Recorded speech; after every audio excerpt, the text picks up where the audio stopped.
Bonjour à tous et bienvenue à vous sur ma chaîne 2 minutes au jardin. Donc aujourd'hui nous allons parler de mûrissement des tomates. Vous avez dû le remarquer cette année avec ce temps qui n'est pas terrible, ça avait un petit peu de mal justement à mûrir. On essaye d'avoir un petit peu plus d'explications. Allez, à tout de suite. Alors donc c'est sur ce plan de tomates où on voit différentes évolutions de mûrissement de cette dernière que je vais faire ma vidéo. Alors pourquoi en fait les tomates mûrissent ou on va dire ne mûrissent pas et quelles sont les conditions optimum pour que ça se passe le mieux donc possible.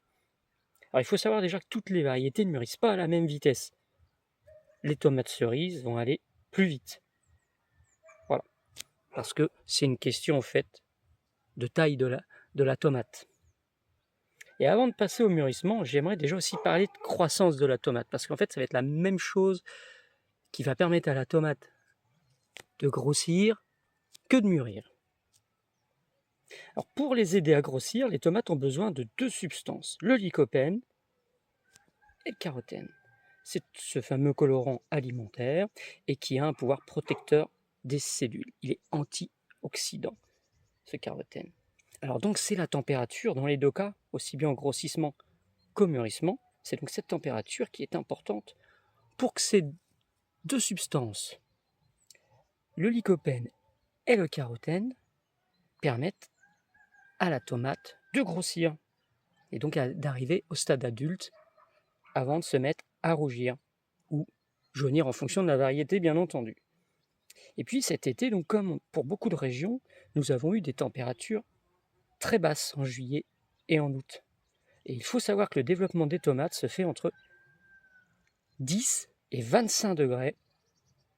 Et donc, il y a eu des nuits assez fraîches quand même dans certaines régions. Je vais parler du nord de la France, donc Normandie, et puis tout ce qui est Hauts-de-France, voire même un petit peu peut-être dans certaines montagnes, et puis dans l'est de la France, il y a eu quand même des matinées, des journées très fraîches.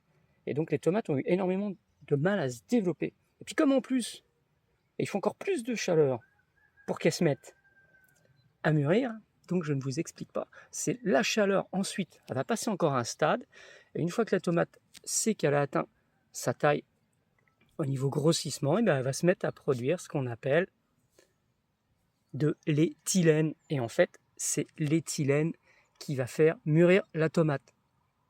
Donc c'est bien la chaleur et non pas le soleil. Donc ça sert à rien en fait de vouloir dégager vos tomates en coupant des feuilles et autres tiges qui pourraient empêcher le soleil d'arriver dessus. Et bien ça vient pas de là justement. Il faut trouver la température idéale pour que tout ce processus se passe. Donc dans le nord, on va essayer de mettre ça plutôt dans des serres. Ici, vers chez moi, ici dans la région de Touraine, on va peut-être plutôt privilégier des zones à l'ombre. Bon, manqué pour cette année, donc j'en avais mis un peu à plusieurs endroits dans mon jardin au soleil comme à l'ombre. Et j'ai bien fait parce que bingo, celles qui sont à mi-ombre cette année sont beaucoup plus jolies que celles qui sont en plein soleil et totalement à l'ombre, comme j'ai essayé. Voilà. Et donc, comme je vous rappelle, c'est cet éthylène qui permet aux tomates de mûrir. Et puis, il faut toujours laisser en fait la première tomate mûre. Vous voyez, il faut laisser toujours un peu une tomate mûre. Je vous explique pourquoi. Parce qu'elle produit de l'éthylène, donc en fait, elle va faire un effet boule de neige sur toutes celles à côté. Dès que celle-ci va être bien mûre, et en fait, elle va permettre aux autres, grâce à son développement d'éthylène, de faire mûrir celle d'à côté. Donc, alors je vous montre une petite vidéo de ce que je fais quand moi j'ai des tomates vertes qui tombent malencontreusement. Alors, comme vous pouvez le constater, là j'ai une tomate verte, je viens de la récolter, elle était tombée par terre dans le potager. Donc personnellement, pas de souci. Vous êtes en train de me dire comment on va faire pour la faire mûrir. Regardez, la solution est là avec les autres.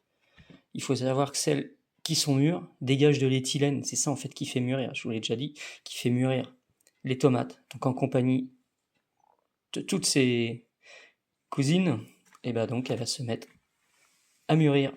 Voilà. Donc ne jetez pas vos tomates vertes. Vous pouvez les faire mûrir chez vous. Alors il faut savoir que si on veut en même temps accélérer donc ce mûrissement, on peut utiliser tout autre fruit. Je pense que vous avez déjà entendu parler de ces astuces en mettant de la peau de banane dans vos tomates ou de la pomme, parce que ces deux variétés de fruits, aussi bien la prune même de mémoire, vont développer beaucoup plus d'éthylène encore que la tomate et donc vont accélérer le processus de mûrissement. Voilà. Alors, j'espère que cela vous aura permis de comprendre le mûrissement de la tomate et que vous allez faire plus attention au niveau des températures. Vous voyez, pour le mûrissement, ça va entre 25 et 35 degrés pour l'optimum. Je vous rappelle donc, pour la production de lycopène et de carotène, on est plus entre 10 et 25 degrés. Donc les températures sont très importantes pour la croissance de la plante et le mûrissement. Voilà, à bientôt pour une prochaine vidéo. Je vous rappelle, ma chaîne s'appelle 2 minutes au jardin. Vous avez le droit de liker, vous avez le droit de partager et vous avez le droit de vous abonner aussi, ça fait toujours plaisir. Au revoir.